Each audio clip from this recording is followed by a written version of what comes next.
지금 이제 광주 쪽 지금 부동산 시장이 상당히 좀 냉각되어 있다 이런 기사가 좀 눈에 띄는데요. 네. 오늘 이제 데이터로 이제 샅샅하게 이렇게 훑어드리겠지만 네. 광주 같은 경우는 지금 이제 상당히 좀 어느 정도 지금 좀 고평가되어 있는 지금 아파트 시장입니다. 그래서 여기에 이제 코로나 여파가 좀 있다 보니까 최근에 이렇게 좀 정체를 좀 보이고 있는 것 같고요.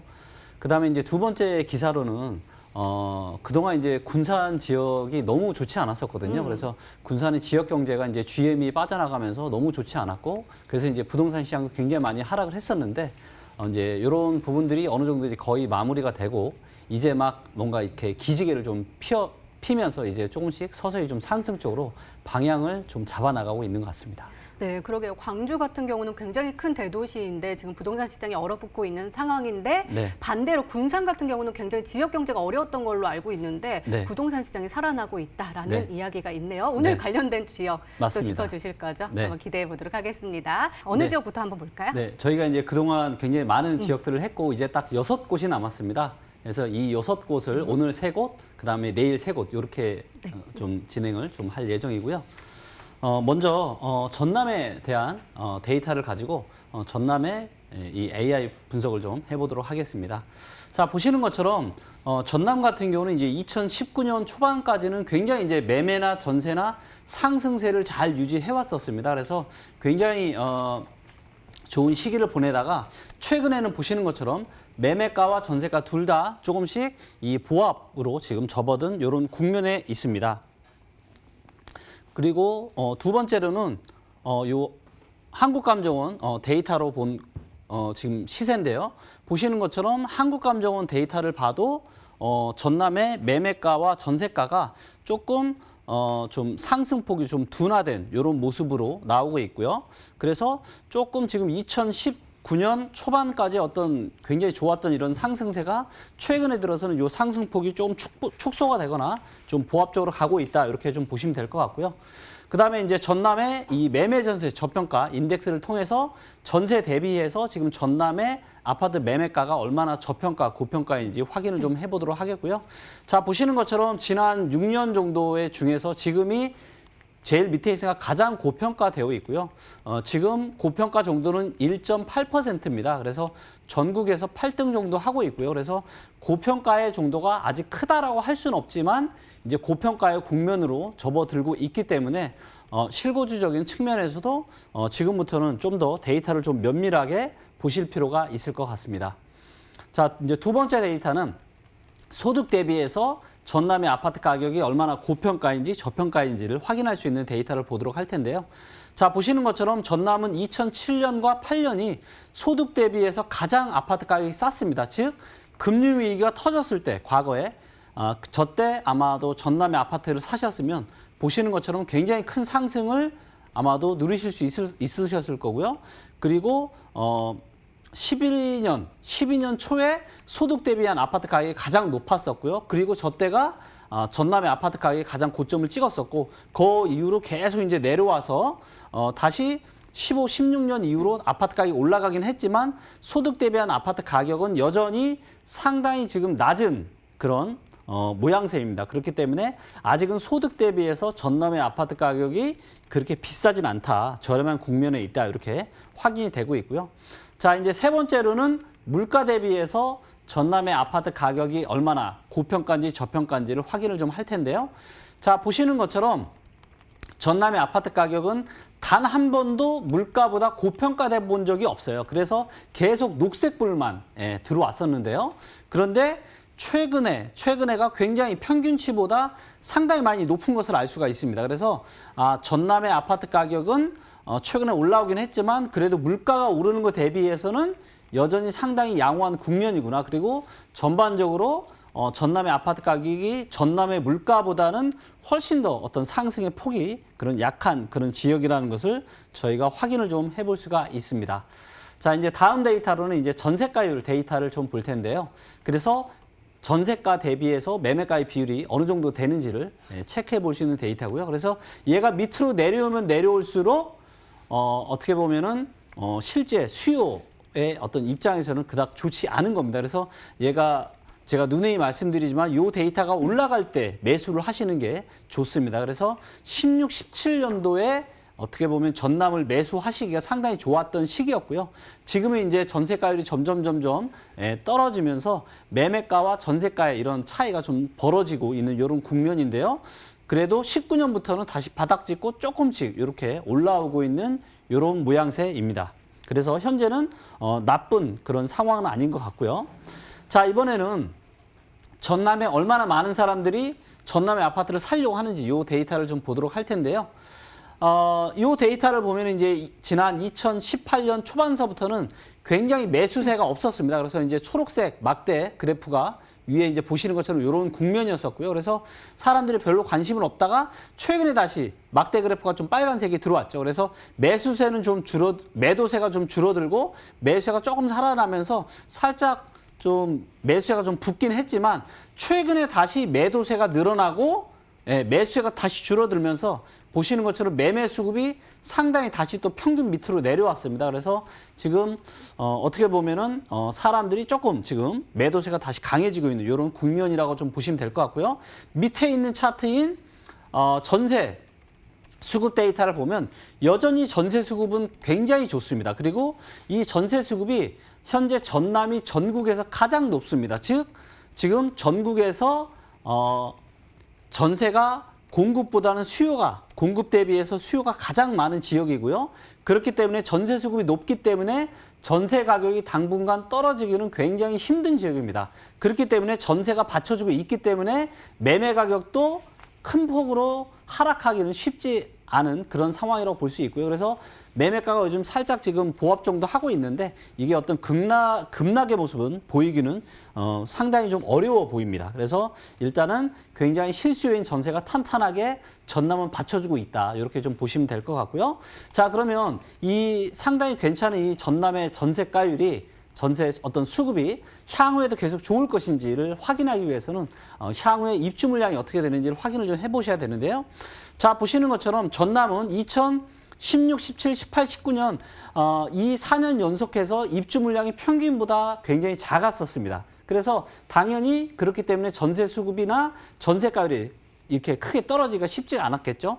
자, 그런데 이제 올해서부터 2020년, 21년 보시는 것처럼 2년 연속 평균보다 꽤 많은 입주 물량이 지금 예정이 되어 있습니다. 그래서 앞으로 입주 물량이 적지 않은 이런 수준으로 지금 되어 있기 때문에 아마도 올해랑 내년 정도는 조금 전남이 조금 매매가도 그렇고 전세가도 그렇고 어느 정도 조금 약세를 좀 보일 수 있는 그런 가능성이 좀 보이는 그런 모양이라고 좀 확인이 됩니다. 자, 다음에는 이제 전남에 팔리지 못한 미분양 아파트가 어떻게 되는지 이 데이터를 좀 보도록 할 텐데요. 자, 보시는 것처럼 미분양은 최근에 조금씩 줄어들고 있는 이런 모습입니다. 그래서 미분양 데이터는 조금씩 개선이 되고 있는 이런 상황이 확인이 좀 되고 있고요. 다음은 이제 전남의 인구와 세대수 데이터를 좀 보도록 하겠습니다. 자, 보시는 것처럼 전남의 세대수는 2014년 이후로 6% 이상 지금 증가를 하였고요. 인구수는 2% 넘게 감소를 하였습니다. 그래서 전남도 인구수가 줄어드는 속도보다는 세대수가 늘어나는 속도가 훨씬 더 빠르다. 그래서 뭔가 인구로 인한 어떤 부동산에 대한 안 좋은 영향은 그렇게 아직은 많지 않다. 이렇게 확인이 좀 되고 있고요.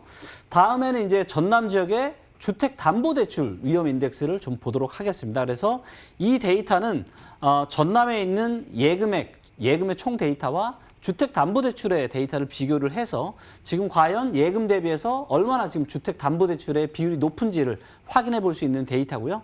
자, 보시는 것처럼 2013, 14년이 상당히 높았다가 15, 16년에 내려왔다가 최근에 이제 좀 올라와서 최근에도 좀 높은 이런 모습인데요. 다만 전국적으로 봤을 때는 지금 15등 정도 합니다. 그래서 37.7%로 그렇게 높은 수준은 아니에요. 그래서 어떤 전남의 예금 대비해서 주택담보대출의 비율이 굉장히 높지 않습니다. 그렇기 때문에 뭔가 그런 리스크가 크다라고 보기는 힘든, 그래서 어느 정도 안전한 국면이다, 이렇게 데이터로 확인이 되고 있고요. 자, 이번에는 이제 전남의 시군구별 아파트 시가총액을 통해서 과연 전남의 대장 지역이 어딘지를 좀 확인을 좀 해보도록 하겠고요. 자, 여기를 보니까 세 군데가 빨갛습니다. 그래서 순천이 가장 빨갛고요. 그 다음 여수, 그 다음이 목포입니다. 그래서 전남에서는 이 세 지역이 전남의 대장 지역이라고 보시면 되고요. 자, 보시는 것처럼 원래는 순천과 목포와 여수의 시가총액이 그렇게 차이가 많이 나지 않았습니다. 2014, 15년 초만 하더라도요. 자, 그런데 전남은 계속 순천은 계속 커져서 순천이 현재 시가총액 1위 지역이 됐고요. 그 다음에 원래는 목포가 여수보다 시가총액이 더 높았는데 목포는 보시는 것처럼 시가총액이 조금 늘다가 2017년부터는 계속 가라앉고 있는데 여수는 시가총액이 계속 커지고 있어요. 그래서 여수가 지금 시가총액 2등. 그래서 목포와 여수가 역전이 됐습니다. 그리고 순천과 여수에 가까운 지역에 있는 광양도 보시면 밑에서 시가총액이 계속 커져가고 있고요. 그래서 전남의 지금 대장의 지역이 이제는 순천과 여수와 광양 요 세 군데 지역으로 점차 가고 있구나라는 것을 저희가 이 시가총액 데이터를 통해서 확인이 좀 되고 있습니다. 그래서 그리고 이제 또 나주 지역도 시가총액이 최근에 꽤 많이 커진 이런 지역입니다. 그래서 요 지역들을 위주로 해서 좀 관심을 두시면 좋을 것 같고요. 자, 그러면 현재 전남의 대장 지역이라고 할 수 있는 순천에서 가장 또 시가총액이 높은 지역이 어딘지를 좀 보도록 할 텐데요. 자, 보시는 것처럼 조례동과 해룡면이 굉장히 눈에 띕니다. 특히나 이제 해룡면 같은 경우는 시가총액이 엄청나게 지금 급등을 하고 있는 것을 알 수가 있는데요. 아마도 이제 신도시가 이쪽에 들어서게 되면서 이렇게 시가총액이 훅훅 이렇게 굉장히 높게 올라가고 있는 이런 모습이고요. 그래서 현재 순천에서의 대장은 해룡면과 조례동이다. 이것을 저희가 확인을 해볼 수가 있습니다. 그래서 혹시라도 이제 순천에 아파트에 관심이 있으신 분들이라면 대장 지역들 위주로, 그리고 저희가 그동안 굉장히 많은 지역들을 봐왔는데요. 이 대장 지역과 대장 지역이 아닌 지역들의 이런 간극이 시간이 지나면 지날수록 계속 커져가고 있는 모습을 저희가 데이터로 확인이 되고 있는데요. 그렇기 때문에 대장 지역이 어딘지를 꼭 확인하시고 투자의 관점에서 접근을 좀 하시면 좋을 것 같고요.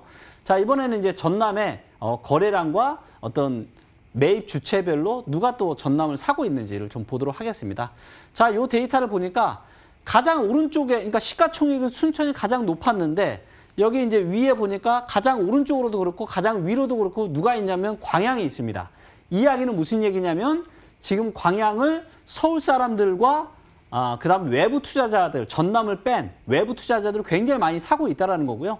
그만큼 뭔가 광양이 좀 기대가 되는 이런 모습들이 있는 모양새입니다. 그리고 최근에 데이터를 보니까 굉장히 눈에 띄는 게 2017년 가을에 한 9월, 10월, 11월 달에 보면 서울 사람들이 굉장히 이 전남의 아파트를 많이 산 것이 데이터로 확인이 됩니다.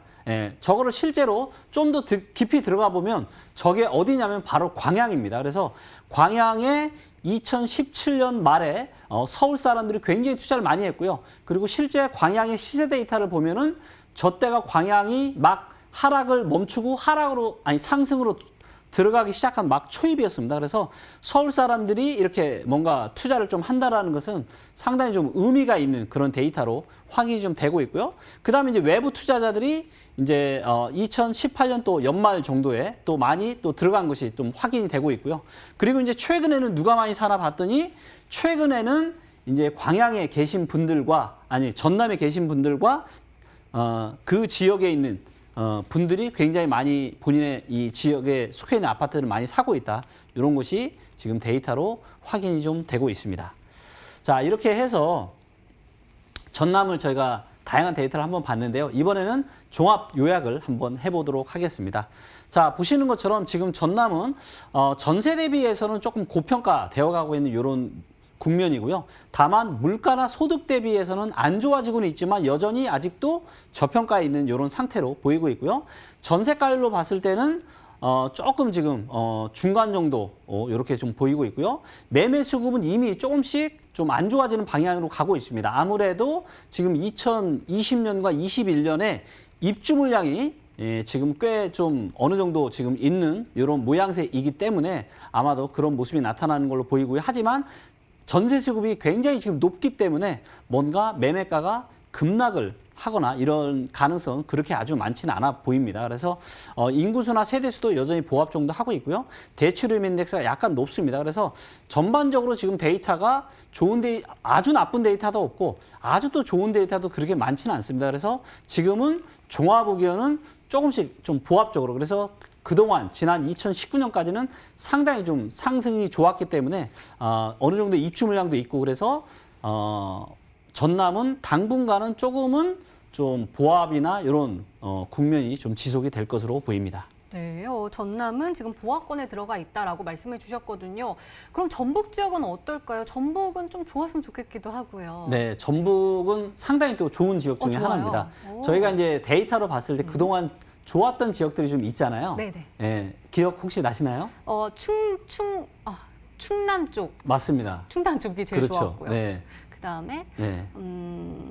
경북. 맞습니다. 경북. 예. 네. 시간 차이는 있긴 하겠지만 앞으로 한 2년이나 3년 뒤를 바라봤을 때는 데이터로 봤을 때 굉장히 좋아질 지역이 가능성이 많은 지역은 충남, 충북, 그리고 경남, 경북, 오. 그리고 지금 이제 이야기할 요 전북이 또 굉장히 앞으로 2, 3년 뒤에 네. 기대가 좀 되는 이런 지역이라고 한번 할 수가 있겠고요. 이제 기대가 되는 전북을 한번 보도록 하겠습니다. 네. 자, 지금 전북은 보시는 것처럼 아직도 여전히 매매가와 전세가가 하락을 하고 있습니다. 그래서 아직은 하락 국면이 있구나. 이게 저희가 확인이 좀 되고 있고요. 다만 지금 이제 가장 최신 데이터를 보면 매매가가 하락폭이 굉장히 많이 줄었고요. 전세는 최근에 아주 살짝 플러스로 돌아섰습니다. 그래서 이제는 거의 하락세가 끝나가는 이런 국면이구나라는 게 저희가 확인이 되고 있고요. 이번에는 데이터 출처가 한국감정원인 데이터로 확인해 보니까, 자, 보시는 것처럼 한국감정원 데이터가 조금 더 어떤 시세를 좀 더 빨리 반영을 하는데요. 한국감정원 출처로 보니까 지금 보시면 매매가도 지금 상승을 하고 있고 전세가도 지금 뭐 플러스 마이너스 왔다 갔다 하지만 이제는 조금씩 뭔가 지금 좋아지고 있는 이런 모습이 나타나고 있습니다. 그래서 실거래가를 좀 더 빨리 반영을 하는 한국감정원의 출처로 만든 이 차트를 보니까 전북의 지금 하락세가 끝나고 이제 상승의 초입 국면에 있구나, 이런 것을 저희가 데이터로 확인이 가능하고 있고요. 자, 그렇다면 이번에는 전세 대비해서 전북이 지금 아파트 매매가가 얼마나 저평가인지를 확인해 볼 텐데요. 자, 보시는 것처럼 지난 6년 중에서 가장 높습니다. 예, 그만큼 전세 대비해서 지금 전북은 지금이 가장 저평가다. 그리고 보니까 전국에서 몇 등이냐면 전국에서 4등이에요. 그래서 상당히 높은 수치죠.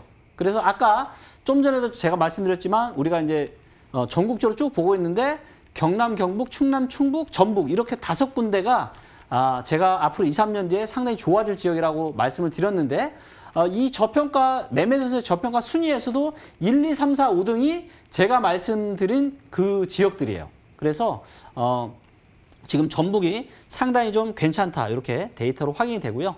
자, 다음에는 이제 소득 대비해서 전북의 아파트 가격이 얼마나 저평가인지 고평가인지 확인을 좀 해보도록 하겠고요.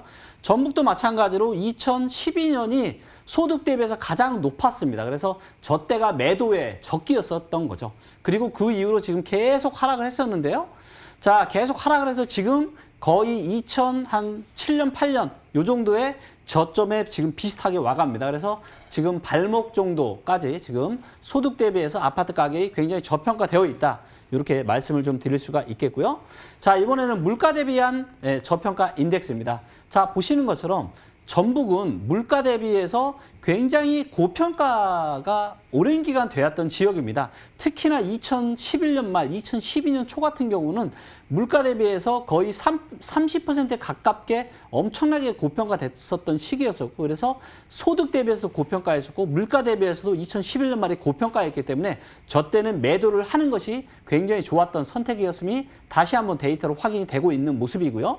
자, 그런데 지금의 데이터를 보니까 녹색불이 굉장히 진하고 높죠. 즉 지금이 물가 대비해서 지난 2004년 이후로 가장 지금 높습니다. 그래서 물가 대비해서 지난 2004년 이후로 가장 지금 저평가되어 있다. 그래서 소득으로나 물가로나 여전히 지금 엄청나게 지금 저평가되어 있는 것을 확인이 가능하고요. 자, 이번에 이제 전세가율 데이터를 보도록 할 텐데요. 자, 지금 전세가율이 계속 올라가고 있습니다. 그리고 지금이 가장 높아요. 그래서 제가 말씀드렸죠. 전세가율이 높을 때 그리고 올라가고 있을 때가 매수의 완전 적기라고요. 그렇기 때문에 지금은 전북이 상당히 지금 매수의 적기고 아직도 하락도 지금 시작을 하지 않았기 때문에 앞으로 갈 길이 엄청나게 멀다. 그래서 그동안은 어떤 하락 국면에 있기 때문에 손해보신 분들도 많고 그래서 무서워서 아마도 섣불리 못 사실 겁니다. 하지만 시간이 지나서 다시 또 상승이 되고 그러면서 매매가에 불이 붙고 하면 전세가율이 또 내려가겠죠. 그래서 아직은 굉장히 갈 길이 멀다라는 것이 데이터로 지금 확인이 좀 되고 있는 모습이고요. 자, 그렇다면 이제 앞으로 좀 좋아질 것으로 이렇게 확인이 데이터로 되고 있는데 그러면 사람들이 혹시 관심을 두고 있나를 좀 보니까 지금 보시는 것처럼 지금 매도세가 계속 지금 줄어들고 있습니다. 그리고 요 주황색인 매수세가 사실 그동안 몇 년 동안 없다가 최근에 지금 매수세가 좀 올라오고 있죠. 그래서 매도자는 줄어들고 있고 매수세는 지금 좀 올라오고 있는 이런 모습이고요. 그다음에 전세 밑에 있는 전세 수급을 보니까 전세 수급이 여전히 빨간불입니다. 상당히 좀 괜찮죠. 그래서 전세는 굉장히 안정되어 있다. 그래서 뭔가 어떤 계기만 있다라면 본격적인 상승세의 모습으로 갈 수 있는 그런 모습이라고 확인이 되고 있고요. 다음에는 이제 전북의 입주 물량 데이터를 좀 보도록 하겠습니다. 자, 보시는 것처럼 전북은 2017년부터 2018년부터 2020년까지 3년 동안 입주가 굉장히 많습니다. 그리고 이제 내년서부터는 입주 물량이 굉장히 급감을 하죠. 그래서 내년부터 입주 물량이 급감을 하기 때문에 아마도 조금은 선반영이 돼서 올해 여름이나 아마도 올해 가을서부터는 이 전북이 본격적으로 좀 상승세를 탈 수 있지 않을까 그렇게 지금 예상이 되고 있고요. 자, 팔리지 못하고 남은 아파트인 미분양 아파트도 보니까 자, 보시는 것처럼 지금 계속해서 줄어들고 있습니다. 자, 그래서 이 전북 같은 경우는 미분양도 계속해서 지금 줄어들고 있다. 이게 데이터로 지금 확인이 되고 있고요. 자, 그렇다면 지금 전북의 인구와 세대수가 어떻게 되는지를 확인해 보니까 지금 전북의 세대수는 지난 2014년 이후로 6% 넘게 증가를 했고요. 인구는 3% 정도 감소를 했습니다. 그래서 전북도 여전히 인구가 감소하는 속도보다 세대수가 증가하는 속도가 빠르다. 그래서 무언가 큰 어떤 인구로 인한 이런 문제는 아직은 없다. 이렇게 데이터로 확인이 되고 있는 모습이고요. 자, 이번에는 이제 전북의 주택담보대출에 대한 위험 인덱스를 좀 보도록 하겠습니다. 자, 보니까 저희가 그동안 봐왔던 주택담보대출에 대한 위험 인덱스랑 상당히 좀 많이 다른 것을 좀 저희가 확인이 좀 해볼 수가 있는데요. 자, 앵커님. 네. 자, 보시는 것처럼 지금 전북의 주택담보대출에 대한 위험 인덱스가 굉장히 낮잖아요. 밑에 있잖아요. 그러네요. 예. 혹시 이게 어떤 걸 의미하는 걸까요? 볼까요? 네. 대출 그리고 예금. 네. 예금이 더 많네요. 예금이- 저축을 되게 많이 하는 지역인가 봐요. 그렇죠. 자, 이제 보시면 이 주황색이 예금이거든요. 근데 보시는 것처럼 2018년 말부터 예금이 엄청나게 폭등을 하죠. 그러게요. 예. 근데 주택담보대출은 그렇게 늘지 않고 있는 거죠. 이 지역이 그러면은 네. 돈을 많이 벌어서 네. 예금할 돈이 많아서 그런 네. 건지 네. 아니면은 네. 뭐 좋은 상품이 나나요? 예금 네. 상품이? 그것을 이제 정확하게 사실 원인까지는 알기가 힘든데 네. 제가 이제 미로 유출을 해볼 때, 그러니까 이 대한민국 전체의 데이터를 봤을 때 예금이 대출 대비해서 가장 많았던 시기는 IMF 이후였었거든요. 그러니까 IMF와 같은 위기가 터지면 사람들이 이제 허리띠를 졸라매고 저축을 많이 하는 거죠. 저축을 많이 하죠. 예, 대출을 잘 못 받죠. 무서우니까. 그렇죠, 그렇죠. 예. 그래서 자, 그런데 바로 얼마 전까지만 해도 이제 군산의 어떤 GM이나 이제 이런 맞아요. 공장이 빠지면서 이제 전북의 경제가 굉장히 안 좋았었잖아요. 네. 그렇기 때문에 이제 사람들이 뭔가 이제 소비를 줄이고 굉장히 이제 미래를 대비해서 저축을 이렇게 많이 한 게 아닌가 제가 그렇게 유추를 좀 해보고요. 그래서 지금 이제 보시는 것처럼 대출 위험 인덱스가 지난 한 13년 중에서 가장 좋습니다. 그래서 그만큼 사람들이 지금 무서워서 주택담보대출을 못 받고 예금만 하고 있다. 이런 게 현재 데이터로 확인이 되고 있고요. 자, 다음 데이터는 이제 전북의 시군구별 데이터를 좀 보도록 하겠습니다. 자, 보시는 것처럼 전북에서는 전북의 대장은 누구냐면 전주입니다. 그래서 전주의 완산구와 덕진구가 있는데요. 그리고 군산과 익산이 있습니다. 자, 이제 보시는 것처럼 전주시 완산구가 원래는 시가총액 1위 지역이었는데요. 전주시 완산구보다는 전주시 덕진구가 계속해서 시가총액을 추월했습니다. 그래서 지금 전북의 대장은 전주시 중에서도 덕진구구나. 그래서 덕진구가 현재 시가총액 1위가 됐고요. 자, 그 다음에 군산과 익산이 있는데요. 원래는 군산이 익산보다 시가총액이 더 높았었습니다. 그런데 군산이 어떤 주인 공장이 빠지고 지역 경제가 굉장히 안 좋아지면서 이제 익산과 시가총액이 역전이 됐습니다. 그래서 군산이 현재 4위가 됐고요. 그런데 이제 최근에 뭐 군산에 관련한 여러 가지 뉴스들을 보면 다시 이제 좋아지는 그런 호재들이 꽤 있는 걸로 확인이 되고 있고요. 그래서 아마도 향후에 다시 어떤 군산과 익산의 시가총액이 다시 어떻게 변화가 될지를 재미있게 좀 지켜볼 수 있을 것 같고요. 자, 다음에는 이제 군산의 읍면동별 시가총액 데이터를 좀 보도록 할 텐데요. 자, 보시면 이제 군산 같은 경우는 나운동이 가장 원이 크고 색깔이 빨갛습니다. 즉 군산의 나운동이 아파트가 가장 많고 그 다음에 시가총액이 가장 높은 거죠. 그 다음이 수성동이고 그 다음이 미장동, 그 다음 조촌동 저런 순인데요. 그래서 나운동 같은 경우에 가장 오래된 구시가지입니다. 그래서 보시는 것처럼 나운동은 여전히 지금 시가총액이 계속 떨어지고 있어요. 그래서 오래된 아파트가 많고 구시가지다 보니까 아파트가 계속 떨어지고 있는데 수성동 같은 경우에는 지금 떨어지다가 최근 바로 몇 개월 전부터 지금 서서히 올라오고 있습니다. 그래서 군산 같은 경우도 지금 대장 지역인 수성동이나 그 다음에 미장동, 그 다음에 조총동 같은 경우는 지금 시가총액이 계속 조금씩 늘어나고 있는데요. 그래서 군산도 지금은 어떤 신시가지 이런 지역들 위주로 조금씩 다시 좋아지고 있구나 이런 것들이 저희가 확인을 해볼 수가 있고요. 그래서 그동안 사실 이제 전북에 그동안 이 아파트를 가지고 계셨던 분들은 상당히 마음고생이 심하셨을 텐데 앞으로는 조금 기대를 좀 해보셔도 될 것 같습니다. 자, 그리고 이제 이번에는 그러면 전북의 아파트를 누가 사는지 데이터로 좀 보도록 하겠고요. 자, 보시는 것처럼 전북에서는 전주시를 가장 많이 사고 있고요. 그중에서도 전주시 완산구를 서울 사람들이 가장 많이 사고 있습니다. 자, 그런데 외부 투자자들, 그래서 전북 빼고 서울 사람들 빼고 이 외부 투자자들이 가장 많이 사는 지역들을 보니까 가장 위에 있는 지역인 군산. 그래서 군산을 지금 외부 투자자들은 가장 많이 사고 있다. 3,000채 지금 넘게 최근 3년 동안 샀고요. 서울 사람들은 전주시 완산구를 샀는데 대략 500채 정도 저렇게 매입을 한 걸로 보이고 있고요. 최근에 보니까 외부 투자자들, 관할 시도의 기타가 산 거를 보니까 2018년 한 여름 정도에 굉장히 많이 샀었고 아마도 저게 군산을 사지 않았나 그렇게 지금 데이터로 확인이 좀 되고 있습니다. 자, 그리고 최근에 거래량이 굉장히 많이 늘고 있는데요. 전북의 거래는 많이 이런 부분은 상당히 좀 양호한 부분이라고 확인이 좀 되고 있습니다. 자, 이렇게 해서 전북을 한번 다시 한번 종합 점검을 해보도록 할 텐데요. 자, 보시는 것처럼 전북은 안 좋은 데이터가 단 하나도 없습니다. 모든 데이터들이 좋은 쪽으로 상당히 많이 좀 가 있고요. 그래서 앞으로 전북은 상당히 좀 좋아질 거고 아마도 2021년 초부터 본격적인 상승세를 타지 않을까. 그리고 좀 더 빨리 가면 2020년 뭐 한 가을 정도에도 가능할 것 같고요. 그래서 앞으로 전북이 상당히 좀 기대가 된다 이런 모습입니다. 자, 그리고 이제 다음 데이터는 이제 그동안 이제 마지막 이제 시간이 오늘하고 이제 내일인데요.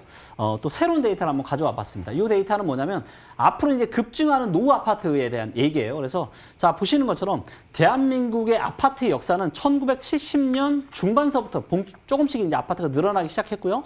보시는 것처럼 80년대에 굉장히 급속하게 늘어났고 90년대에 아파트가 굉장히 많습니다. 그리고 이제 여기 이제 30년이 지금 2020년이니까 지금 이제 1991년서 그때까지가 딱 30년. 그 다음에 80년 저때서부터가 이제 40년 된 아파트인데 지금 이제 40년이 넘은 아파트들 중에서도 아직 지금 재건축이 안 된 아파트들이 굉장히 많거든요. 그래서 앞으로는 아파트들이 굉장히 늙어가는 아파트들이 많다. 그렇기 때문에 어떤 신축에 대한 그런 선호도나 이런 것들은 갈수록 많아질 수밖에 없을 것 같고요. 자, 이 데이터는 이제 수도권 주요 지역들에 대한 아파트 나이 지도입니다. 그래서 보시는 것처럼 뭐 굉장히 빨간 지역들이 노원구, 도봉구, 그 다음에 강남구, 이런 뭐 안양시는 안양시 동안구 이런 지역들이 빨간색 지역들이 굉장히 오래된 아파트들이 많은 지역들이고요. 저 지역들이 중에서 아마도 재건축에 대한 사업성이 있는 이런 아파트들이 아마도 향후에 재건축이 될 거라고 보시면 될 것 같습니다. 그리고 이제 요 다음 데이터는 서울의 동별로 지금 아파트 나이 데이터인데요. 자, 보시면 뭐 압구정동, 여의도동 뭐 이런 데들 굉장히 빨갛죠. 자, 제가 한번 질문 한번 드려보겠습니다. 앵커님. 혹시 이 아파트 나이 지도를 가지고 어떤 이 아파트를 내가 어떤 투자의 입장에서 한다면 어떻게 이걸 활용을 해볼 수가 있을까요? 그러니까 나이가 많은 곳이면 네. 거기에 재건축을 또 기대해 볼 수도 있을 것 그렇죠. 같고요. 네. 그리고 나이가 많은데 거기에 새 아파트면 조금 더 비싸지 않을까요? 그렇죠. 맞아요? 맞습니다. 맞아요. 예.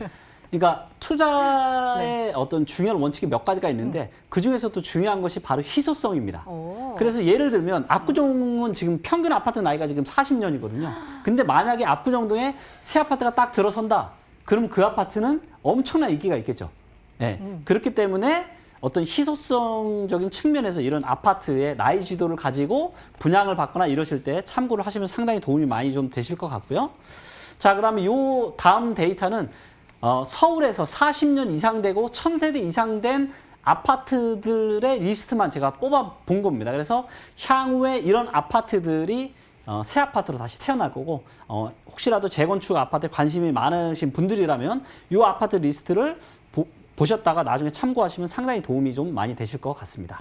네, 자 마지막 지역은 바로 광주입니다. 광주 한번 빠르게 한번 볼까요? 예.